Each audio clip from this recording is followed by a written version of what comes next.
படத்தோடைய positive, negative 2மே பார்த்துடலாம். ஃபர்ஸ்ட் ஹாஃப்ல ஹீரோ, ஹீரோயினுக்கு ஒரு ஃப்ளாஷ்பேக் போர்ஷன் காட்டுறாங்க. அது பெருசா சுவாரஸ்யமா இல்ல.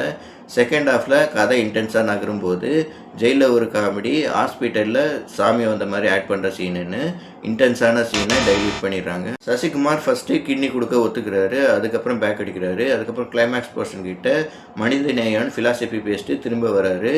இதுக்கு பத்தி மூட்டை குடோன்லேயே இருக்கலாம் அப்படின்ற மாதிரி தான் நமக்கு தோணுது. கிட்னி ஃபெயிலியர் ஆனவங்க ஒரு பிக் ஷாட்ஸு. அவங்க அப்ராட் போய் ட்ரீட்மெண்ட் பார்த்துருக்கலாம். சசிகுமாரை நம்பி மட்டுமே இருக்காங்க அப்படின்றது நமக்கு புரியல.